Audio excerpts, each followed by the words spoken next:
Good afternoon to all of you, and thank you for being present today, this afternoon, on this session of the European Microfinance Week 2020. My name is Davide Castellana. I'm associate professor at the University of Bergamo and the coordinator of research to practice of the European Microfinance Platform. I will manage the session together with my colleague Max Niño Zarazua, another director of the action group. Max, how are you feeling? How are you? Could you maybe introduce yourself, if possible?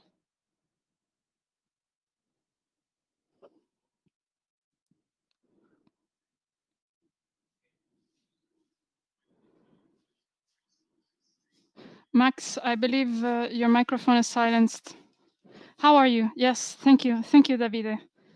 Well, as I was saying, we will be moderating the session. We hope to have a lot of participation. My name is Mac Niño Zarazua. I'm a consultant, but I also work for a project for the British Embassy in Mexico.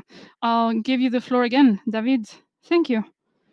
Well, I'd just like to mention that the action group's goal is to unite different investigators, students, members of the academic field to cover the differences in financial inclusion.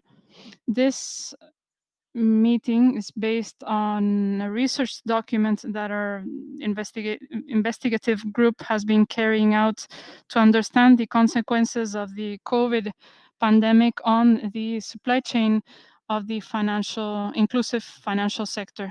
This is based on a revision of different studies and reports that were already existing, as well as a qualitative analysis of different interviews that we had with key actors in the supply chain.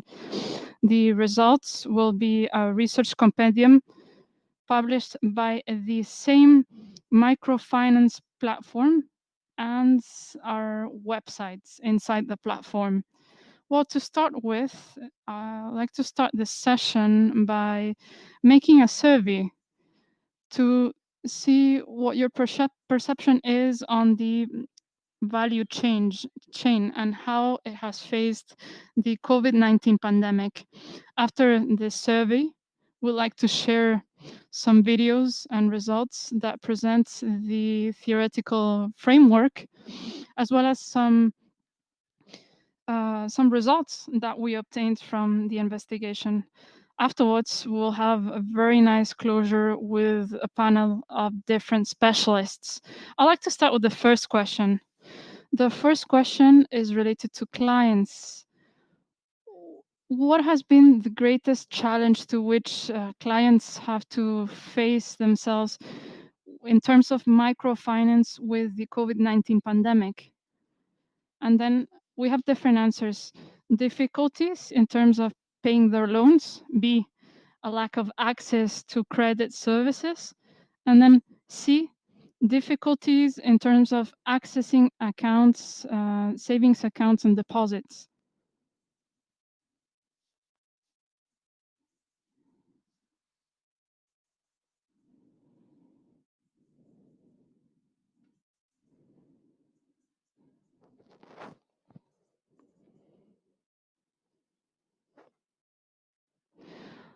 I believe we're having some technical problems with the survey, with launching the survey, if I'm not mistaken.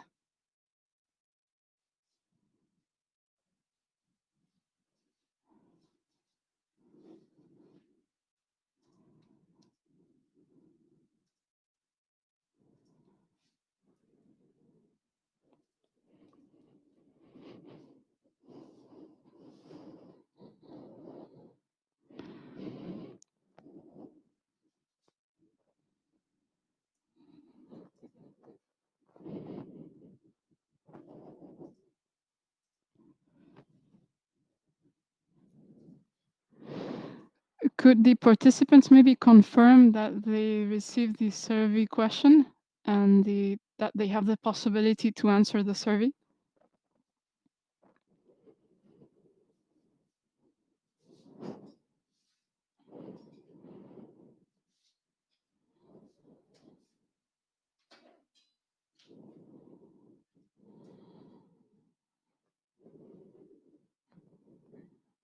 Okay.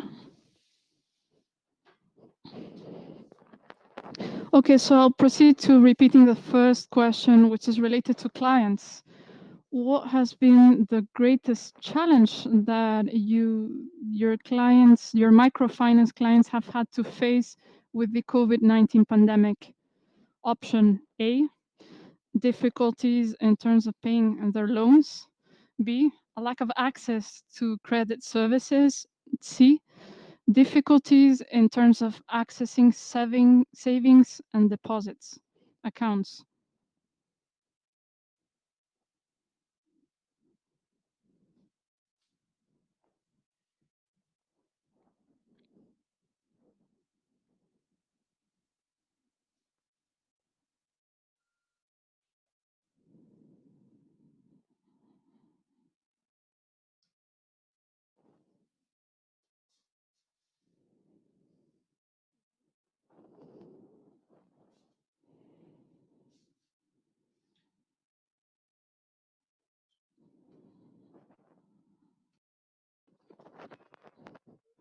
Maybe, I mean, if you could maybe mention the questions again, and maybe once we are able to resolve this technical problem, the participants will be able to reply.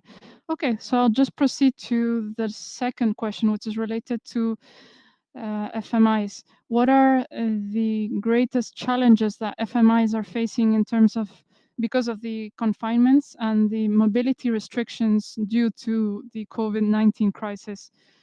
Liquidity risks caused by the um,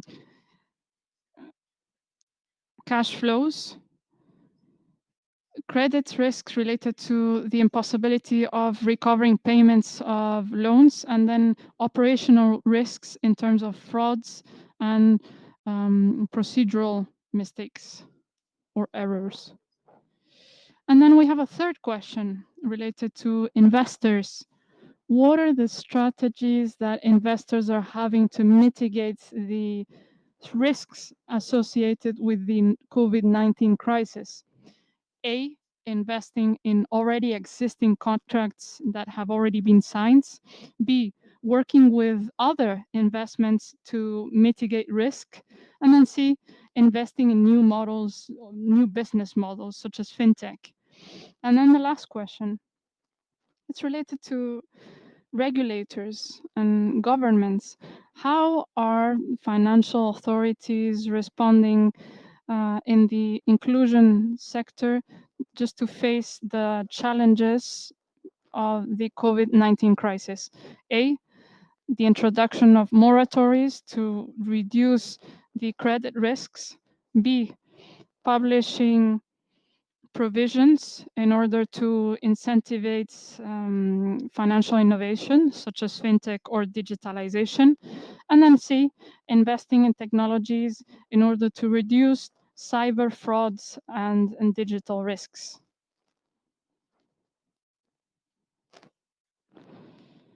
I wanted to check if the technical issue with the poll has been resolved.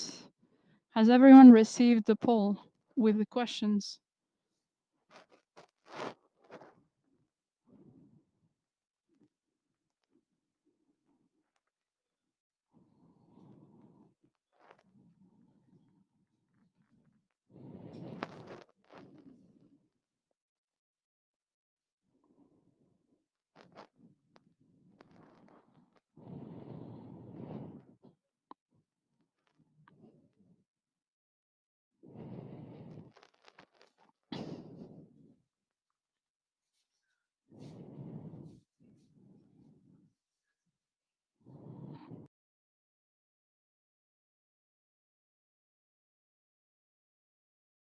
Would you like us to proceed with the video and then try again with the poll?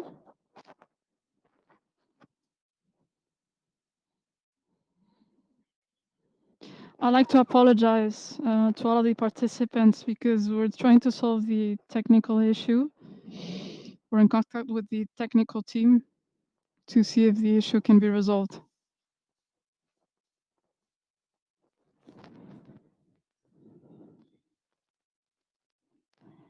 Well,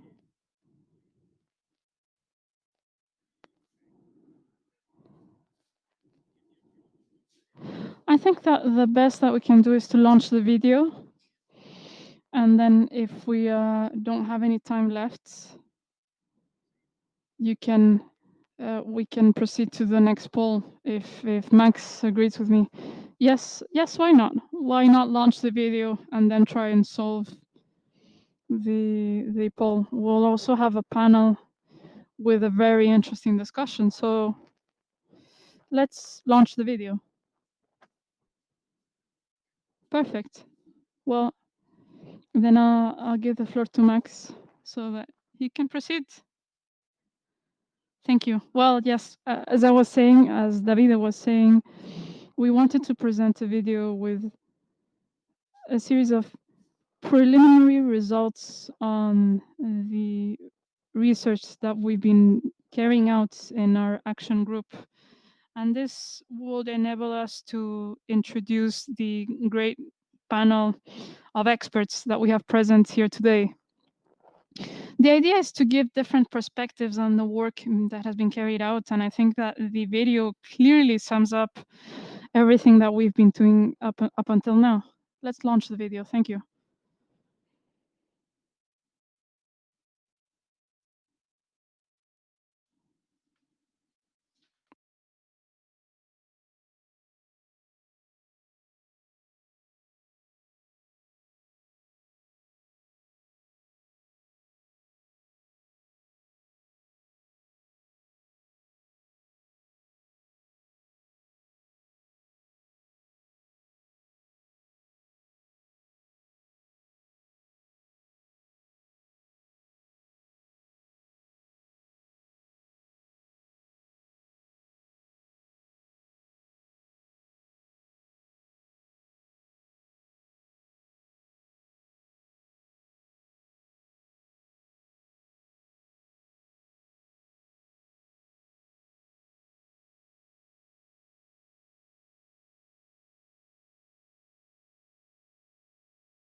No, sí, estrés no tenemos ninguno, vamos, que nuestro trabajo es un largo río tranquilo.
Micrófono apagado. Me temo que si el orador tiene el micrófono apagado, los intérpretes no podemos. Microphone off. Could Max please turn on his microphone?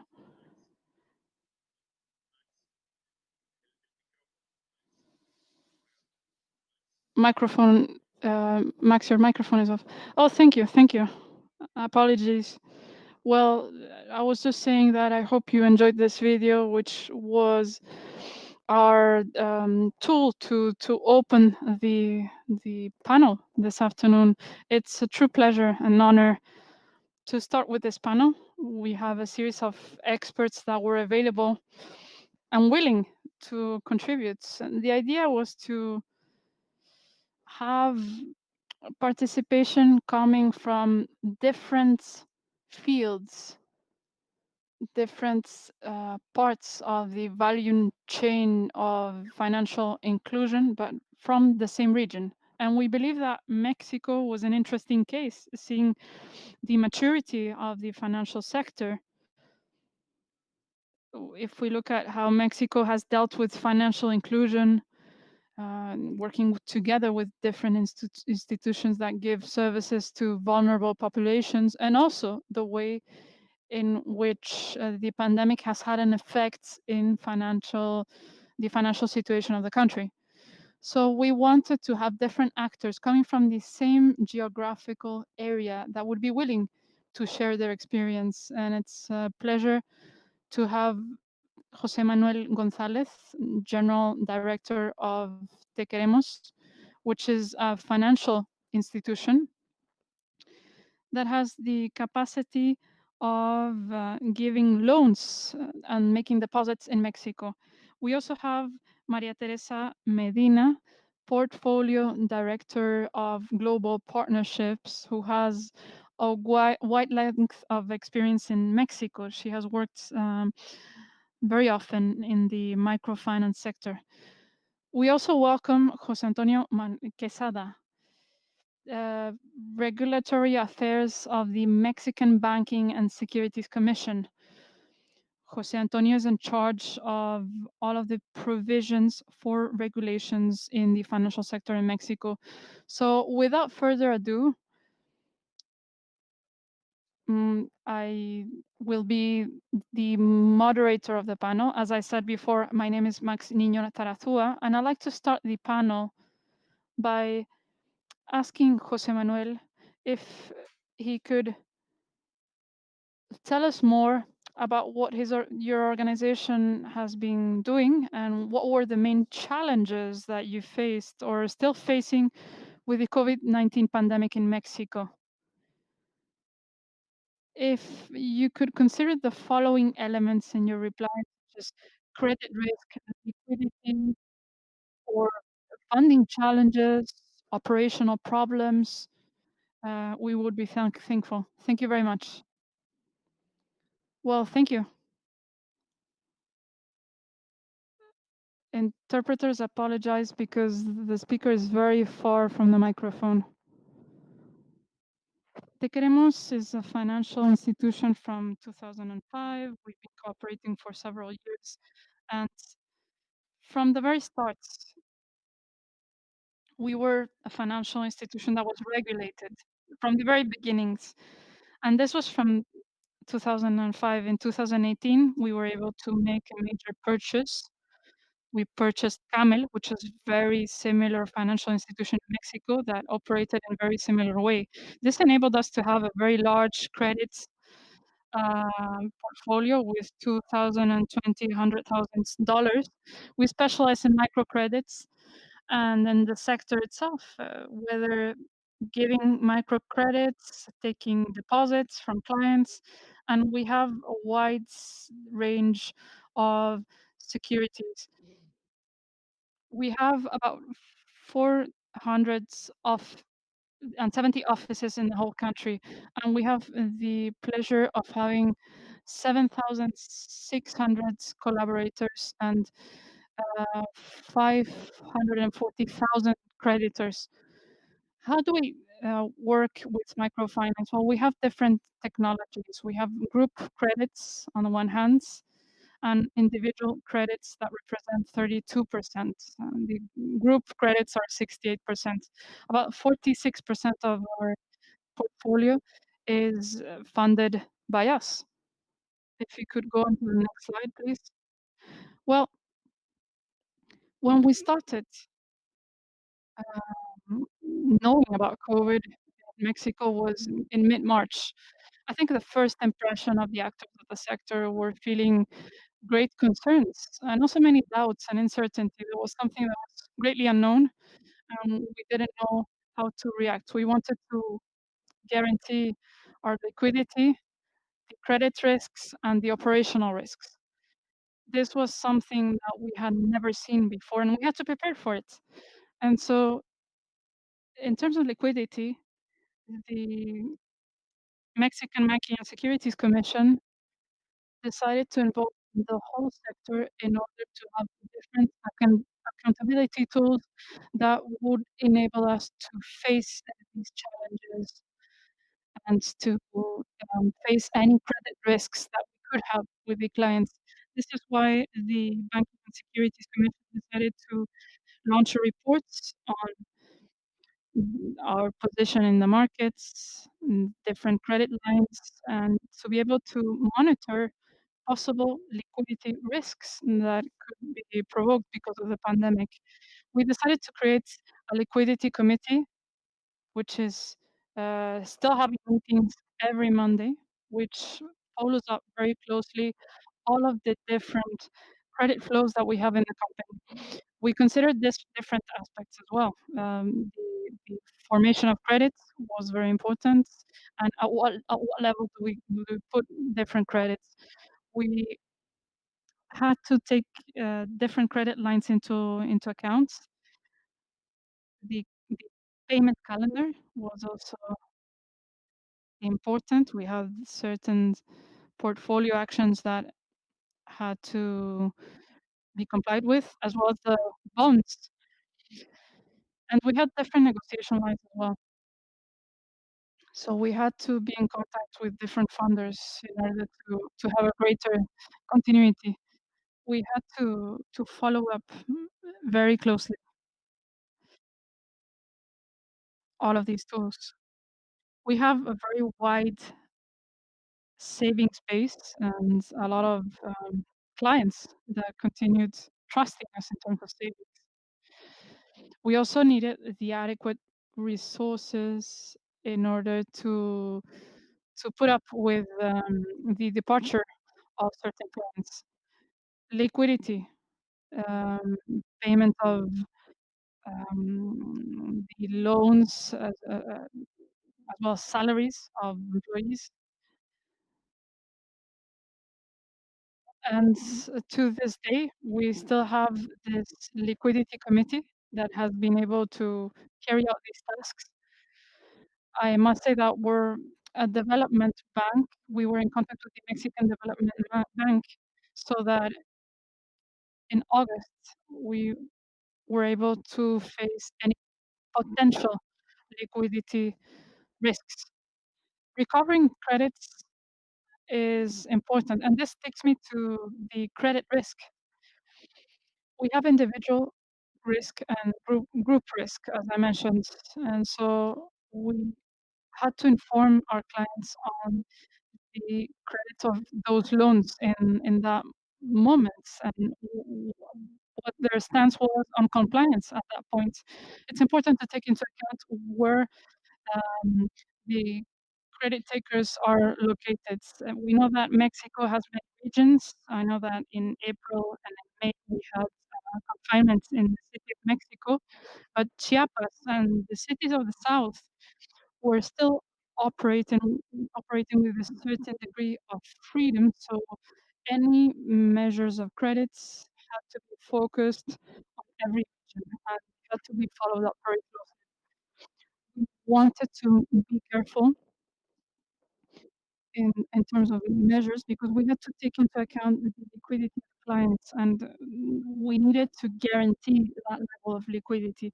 In November last year, we decided to revise our group products and we decided to increase the terms and maintain the same quotes so that every time the client pays,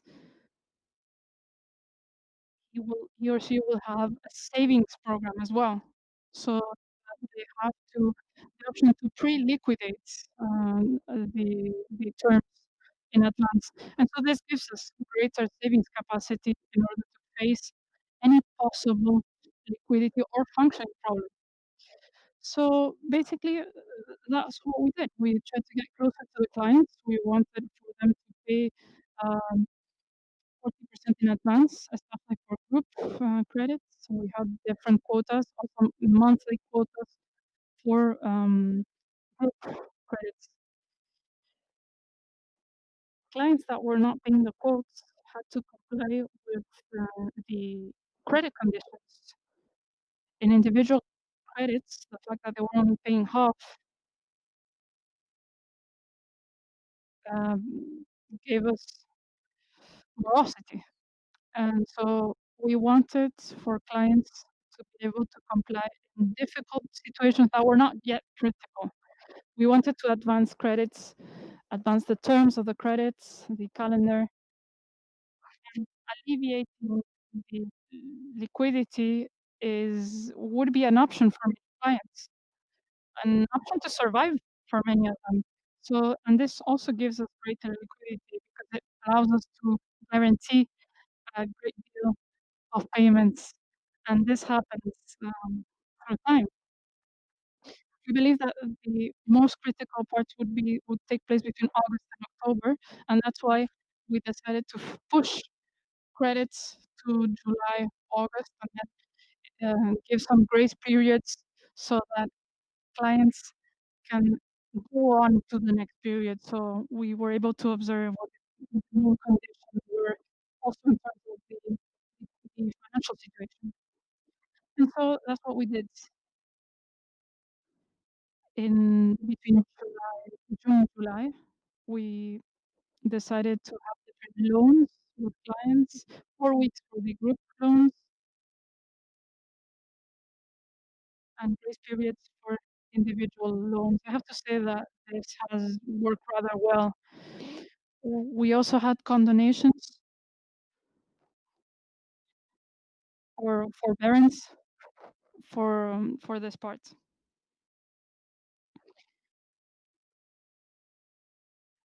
We had less preventive estimations due to the fact that many portfolios were aware of this. We applied the special accountability principles from the Banking Commission and other measures that were developed at the time.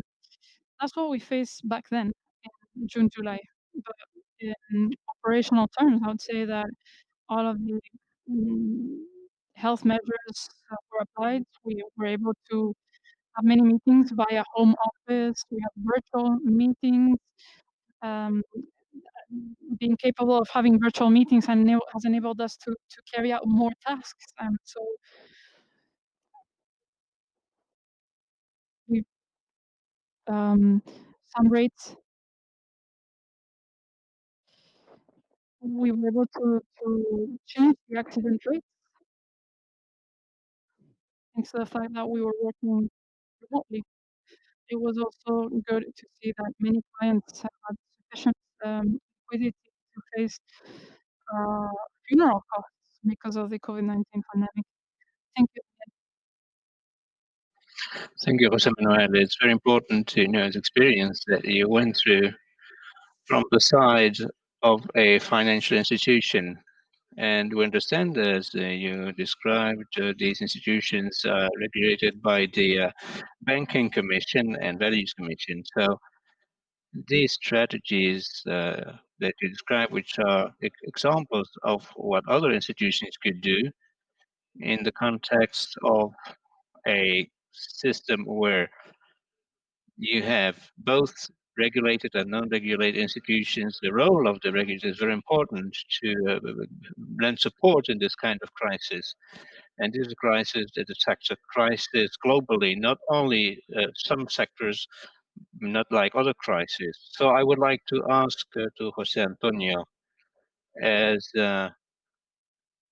as head a regulator of the finance sector in Mexico, could you say something on the actions that were set out to help the sector in this pandemic, and also if you have implemented strategies for these institutions that are not regulated? So please, Jose Antonio, you have the floor. Good afternoon. Well, the first thing I would like to do is to thank you for inviting me to this important forum. Many of my thoughts were already described by Jose Manuel Gonzalez over the measures that were taken, and I would like to thank him for mentioning them, because to answer your question, let me tell you that unfortunately the regulator is always 2 or 3 steps behind, depending on what is are the stakes. And if we had finished our tasks in many of the areas, and you as a councillor, you know very well, would have been better off. I would have been pleased if the topics of the fintech secondary regulation would have been closed 1 year ago. I would have been very happy for the biometrics for reporting at the distance would be closed 1 or 2 years ago, so that the regulators could have had their operations and systems adjusted. I would have been pleased that the people would have known already the fintechs that were approved at 1 or 2 years when the law came out. And this was generating a lot of expectancies. But we couldn't go further for reasons that escaped to the administration. There were many things that are on the government side that do not allow us to move fast enough in topics that would have been great for our geography. And the stream has been interrupted. I can't hear Mr. Jose Antonio Quesada anymore. The image is frozen in general. I can see there he comes back. And the reality is that we are still expecting a second wave of the pandemic, and what Jose Manuel described sounded interesting to me, because like 2.5 weeks ago, we set out a second flexibility package for the structure, for the restructuring and renewal of banking. So your question on what happens with the other financial intermediaries which are not regulated is a very interesting question to me, because of course they are very concerned about what could do the banks, so that they can use these measures as a good practice for themselves. What I would like to say is that we are still with all the situation, as long as there are no vaccines available and the situation doesn't get stabilized, we will follow the same trend. Mexico and the other international instances have already applied the series of measures, a emergency tool that could be used in other crises. However, here we haven't finished to close all the avenues, and I want to be positive anyway on some aspects. I can tell you that the extraordinary faculties that were given to the president for the pandemics, and in cooperation with the sector and Jose Manuel Gonzalez, as Jose Manuel Gonzalez said, allowed us to close chapters that would have taken 6 months or 1 year, or maybe that we would have needed more time. And again, the image is frozen. I can't hear anything on my side. The interpreter is really apologizing for this technical glitch, but it escapes us entirely. So this necessary measure for all the intermediaries, you would have taken them, we would have used them before, but I believe that we are still working in order to be able to use all the measures that are available. And I would like to say, Max, we have seen all kinds of situations for the financial inclusion, which is something that we are very concerned about. The accounts with less amounts have been opened. We were able to do some biometric checks that were still waiting. And the other side is that in the crisis, the people must be able to go on with their transactions with more liquidity support. And also we have tried to foster the use of digital transactions, but some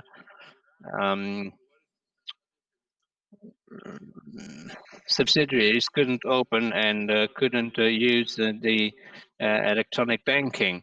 So we are trying to extend this to the whole population. So what I can tell you is that today the population feels more at ease using digital means and electronic payment means. And this is one of the positive things of this pandemic, that the population has adapted to emergency and using these channels that will certainly be improved.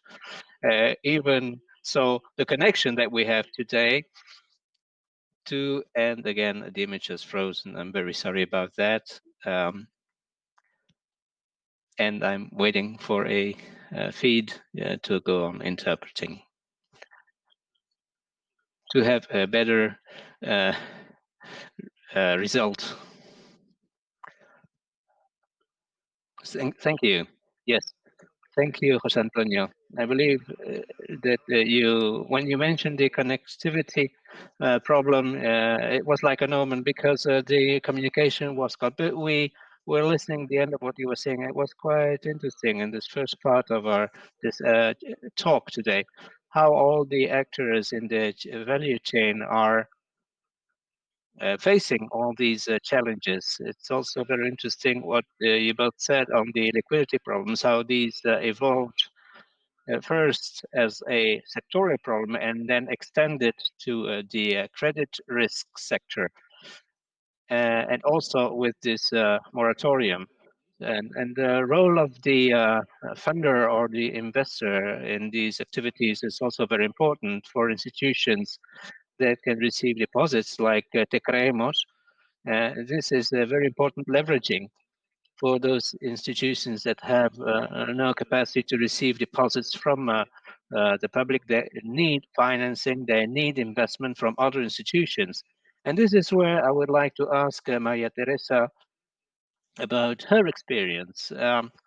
We know that this transition of the credit risk to the for this moratorium has created concern amongst the investors. So I would like to know, have you envisaged any coordination with the actors? What would happen if you would not recover the funds? And in that case, what is your picture of the future? Well, thank you, Max. I will answer the specific question from the end and set the context of what happened with us in the pandemic. We realized as investors, the experience showed us that those organizations that delivered better results in the crisis were those organizations that were very good in three different aspects. One was communication, permanent and transparent communication with the stakeholders, that is clients, employees, directors, investors, etc. The second one was the handling of the liquidity and conserving their flow cash. And the third one is a frequent assessment of the operational scenarios and considering what they needed to do in the case that some hypothesis wouldn't become true. And when all the restrictions on mobility in different countries in Latin America occurred, we had a discussion with all our partners to see what the situation was. And we decided to have these discussions regularly every 2 or 3 months. And most interesting things that we wanted to look at is understand what the compulsory measures would be taken by the government on the mobility restrictions and moratoriums, and what they were thinking of offering their clients, apart from what the government was already offering on restructuration, what they were thinking on educating their clients and employees with the pandemics, and what was their main concern in that time, considering the uncertainty that we were living through. What were the main challenges with their clients? If they had done any survey to see what their clients were thinking and understand to which point their operation would be flexible enough to see if they had, for example, digital means to recover the credits, etc. What were the liquidity situation at the beginning of the pandemics, and if they were what possible reimbursements might be suffering delays. So what scenarios they were considering, if they had already prepared some scenarios to see what the impact would be, where they could be, and if there were covenants that were not respected, what would happen if there were compensations, considering the goals might need strategic changes. So, and that in that case, their employees would have repercussions in their wages. What impact could this have on their clients? And finally, we look for reporting. What we do normally is we ask quarterly reporting from our clients, and with the pandemics, we didn't want to increase the burden on them. So we asked for smaller reports, but every month. We wanted them to review their results every month and share it with us so that we could do a follow-up of the situation. Internally now, we passed from increase in our portfolio in a dynamics of maintaining a situation and see how we could support our partners to maintain their viability and make sure that they would be able to pay us and that we in turn could answer to our investors. So we temporarily decided not to open new credit lines for new entities, and this we have maintained until we could travel and do due diligence. We reviewed the punctual needs of our clients, looking who was more need and everything, and give larger terms for the payments of the capitals that they had to come up in 2020 so that it would be in line with the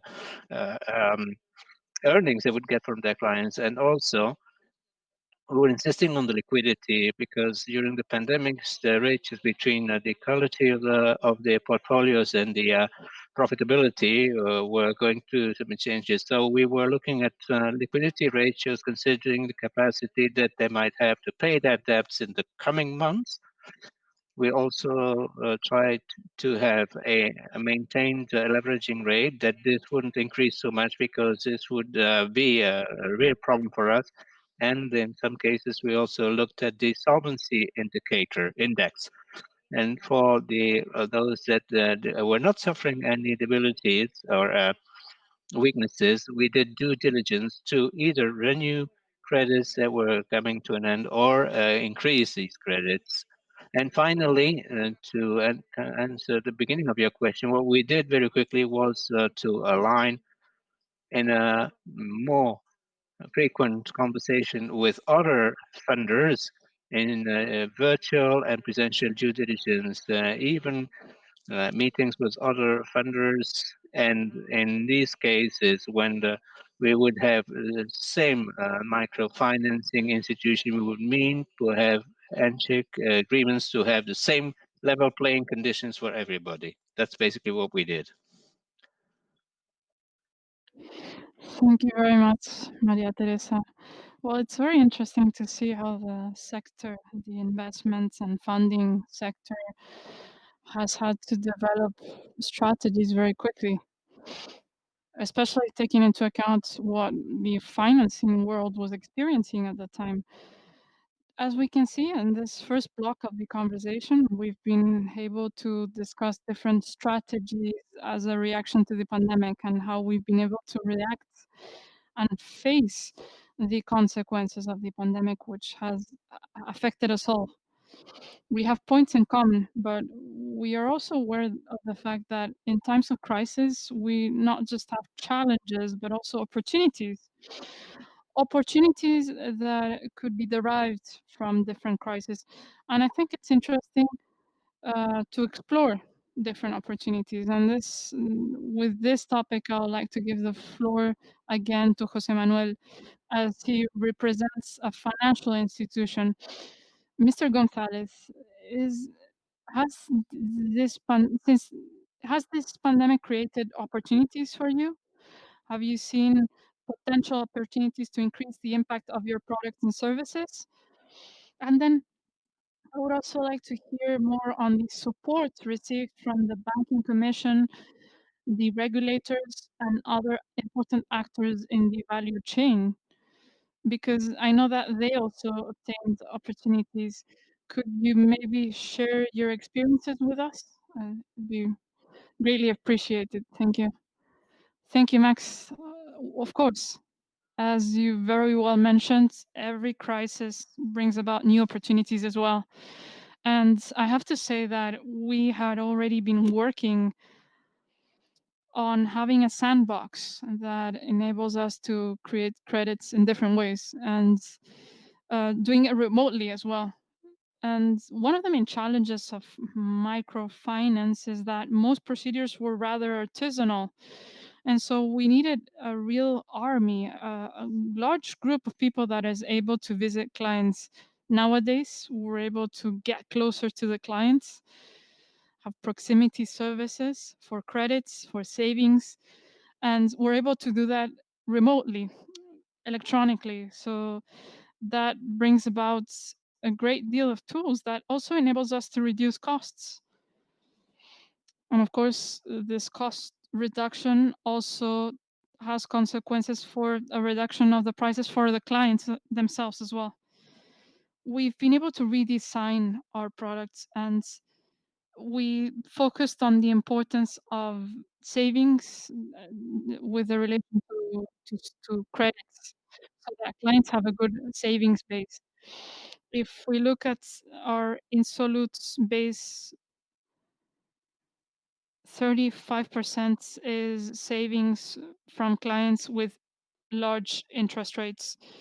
This was important in the case of this crisis, for any crisis. Um, Insurance has been important, insurance funds. We've been able to mitigate other types of risks that the clients were facing. There's certain types of risk that we need to cover in a greater way. Natural disasters in Mexico, earthquakes, for instance. We need to protect the clients in that sense. And with group credits, we had the distance measures that were applied, and we've created a new pilot platform that enables us to apply it, and it seems to be possible nowadays, something that would have been inconceivable in the past. We're breaking the paradigm, and we have a new credit line to finance fine line in Mexican households with an 18-month program. We see that children are having distance lessons, following their classroom lessons from their households, and so we needed to take these measures to cater for that. We've seen many opportunities to consolidate ourselves in the market, and I think there's financial institutions that did not have a solid position in the time, but now we've been able to join forces and give good results with regard to other operations and have a stronger, healthier position and improve the financial institution networks, which is something that was needed for us. Max, I'm not sure as to whether I've answered your questions. Yes. Yes. Well, that's precisely what we were discussing in other panels of the conference. Other institutions have been able to adapt themselves, adapt their operations, and innovate as well, so that They can have other activities, mitigate risks, both financial as well as health risks of the institutions, as well as their clients. And I find your comment very interesting, how we have new needs, having to finance the use of Wi-Fi for children that are following their lessons online. Well, that's one of the main priorities, not just for financial commitments, but also for other needs that the clients may have. Maria Teresa, I'd like to give you the floor and ask you if investors, well, we know that you have adopted an not a growth strategy, but a maintenance strategy in your institutions. You work with different institutions, and I'd like to know if you've seen opportunities such as the one that Jose Manuel has pointed out. Have you been able to make use of new opportunities? Have you observed new opportunities in terms of offer of services for financial institutions? Also, on behalf of the demands, being able to push the demand so that the offer can promote market strategies. Could you consider this? Would you consider this as an opportunity? What has been your experience as at global partnership? Well, as Juan Manuel very well pointed out, we consider consolidation strategies as an opportunity. We not necessarily in terms of increasing the number of clients during the pandemic, but we see clients that had small institutions that were not capable of facing this crisis, and they had to join forces and forge alliances with other institutions and organizations. And this has resulted in two important steps. On one step, we've been able to detect different mistakes, deficiencies, and we've been able to gain access to other points of financing.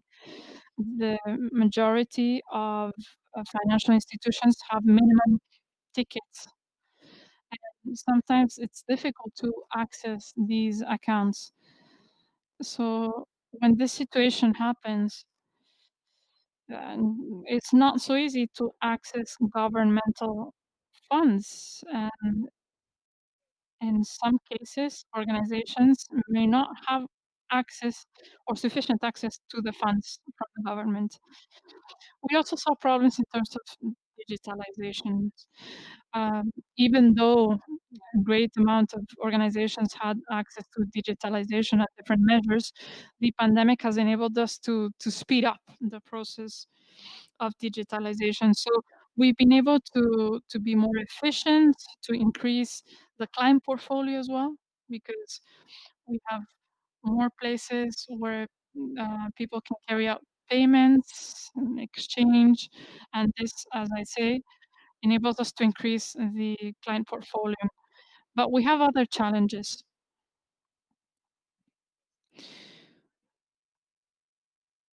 Microfinance institution employees now have the challenge of having to hire external workers to face the challenges. We also have the cost of digitalization, which has to be taken into account. And then thirdly, connectivity. Another topic that could be seen as an opportunity for microfinance is services that can have a positive impact for communities. We see that there's been different entities that have said that having those additional services has enabled us to improve their portfolio, because people don't want to lose their profit, so they become more loyal. That is the gist of it. Thank you, Maria Teresa. Well, I find this very interesting. It's interesting to see the perspective of investors and the way they can interpret different market opportunities. You mentioned efficiency, how to increase the client portfolio, and the fact that digitalization has now been increased in certain products and portfolios. Jose Antonio also mentioned that if we were able to manage the timing, it would have mm, been good for the Mexican Banking and Securities Commission and their current measures. But I think that the examples that were presented today were very useful. My next question would be the following. Um, for Jose Antonio, I'd like to look at the not opportunities in this case, but rather demands of the financial market, financial sector to improve the financial service provision. We have looked at digitalization, product innovation, and when we speak of digitalization, we also think of fintech, of course. As Mexico, eh, fintech is booming in Mexico because of the pandemic. And then another subject that I like to introduce, which is special for regulators, is open banking.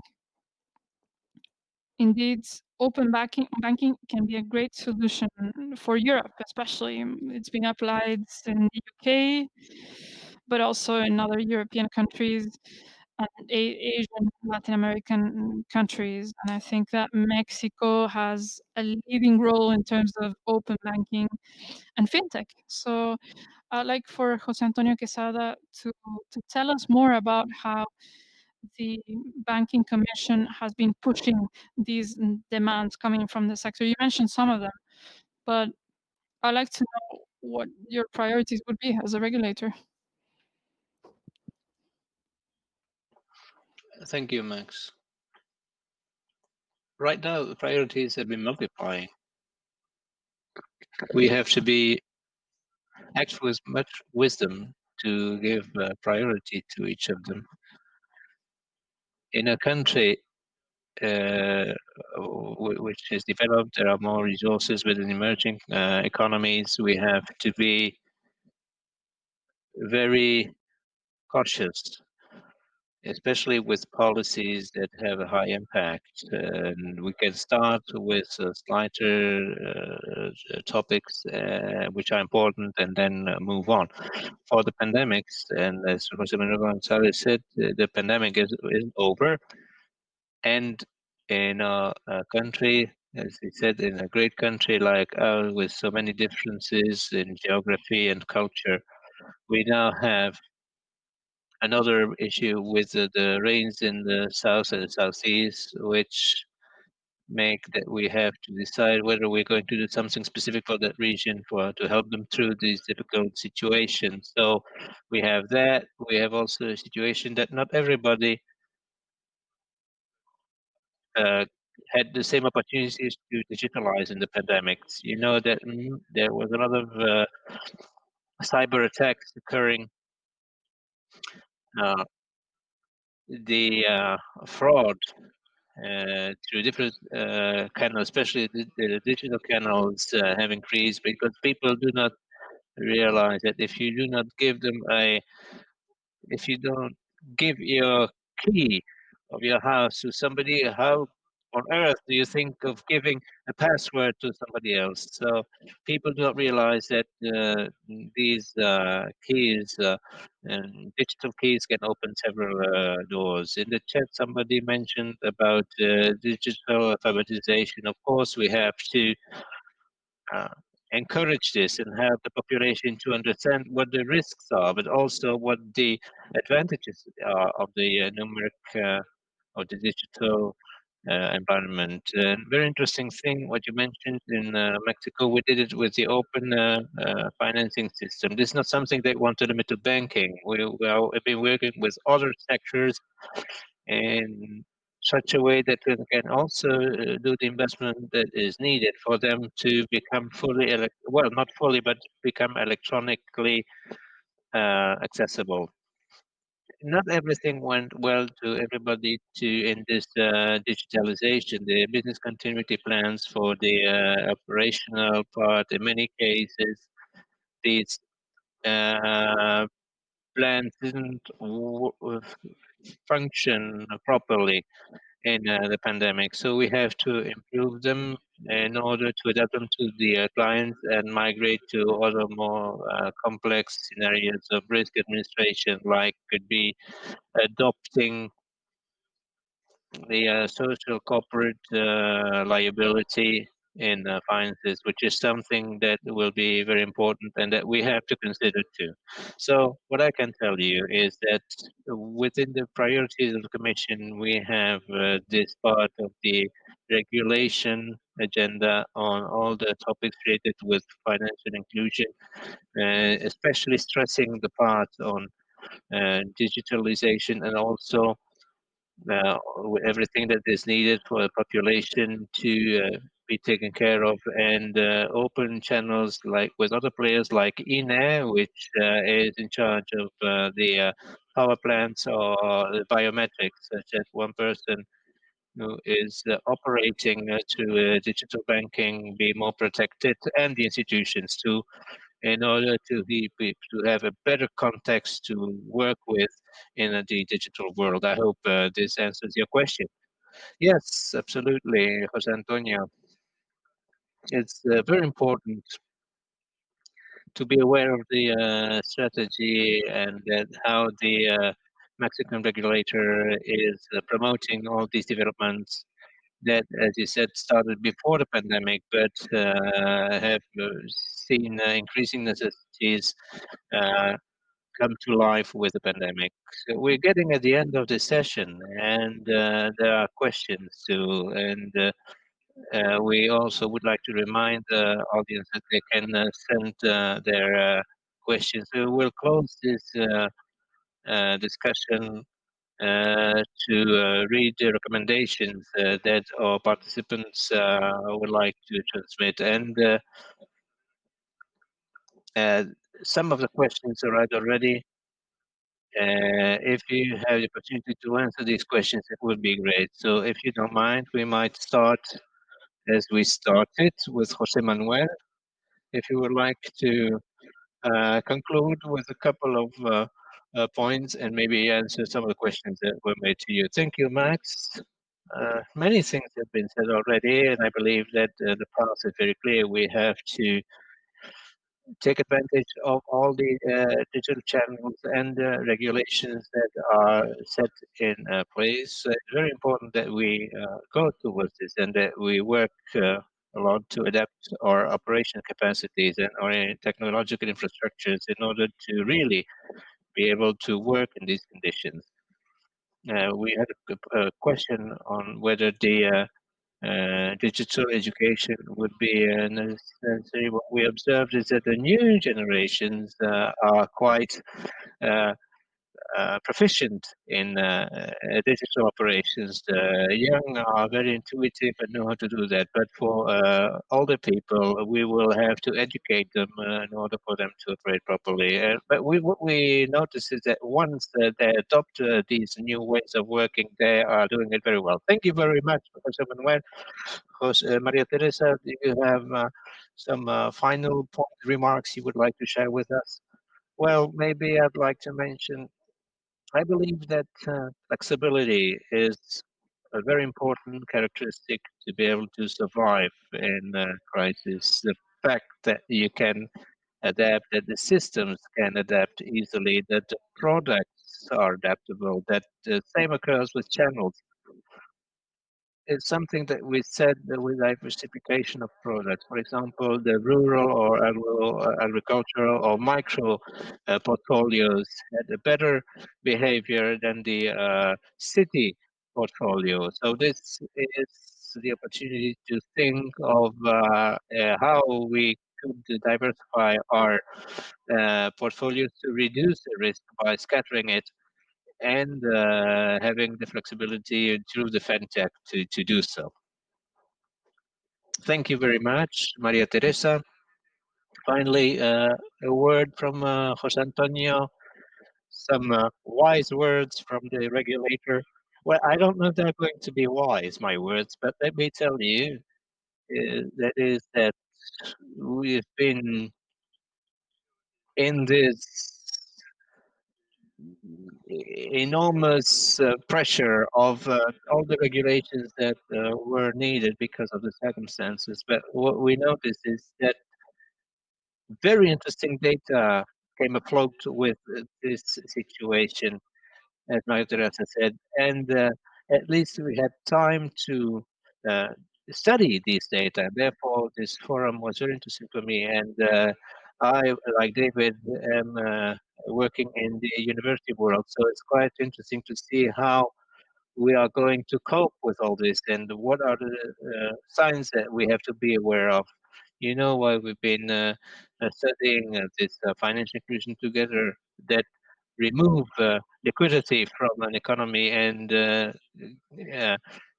have inclusion become a reality is something very important. But the use of cash was needed for the lower income population, and introduce these channels in a brutal way would have been very bad for the precarity. And as Marie said, we have seen changes in the portfolios after the first wave.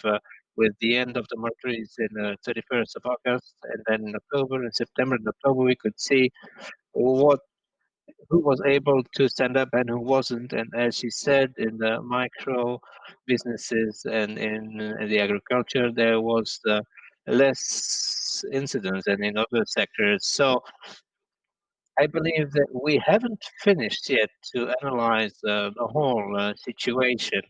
And I would like to ask you, as Jose Manuel already said, that we could uh, have all the information what is happening with all the other sectors. They have very important information for us that we could analyze, and something that may be sure for a big actor might not be so wise for a small player. And so maybe we would should act on a segmentation in the policies and rules that they were publishing. So I believe that what we are analyzing and what will be coming in the coming months will be very important to define righteous policies that would be good for our environment.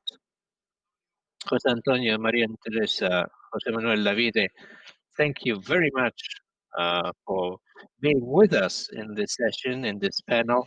We hope that the audience really enjoyed it. I learned a lot of the Mexican case, and we will be able to follow our work in the action group from research to practice, the European from the European Microfinance platform, and we'll publish the results of our research.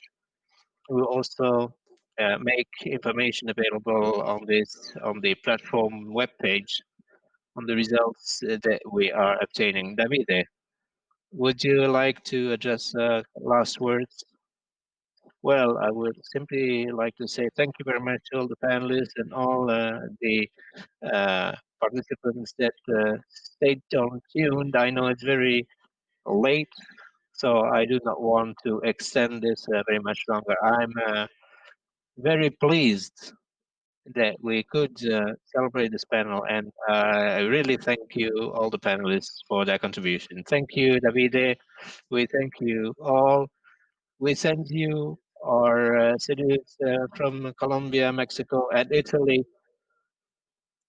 Thank you very much for having me joining you, and good evening. Thank you very much for inviting us, and take care.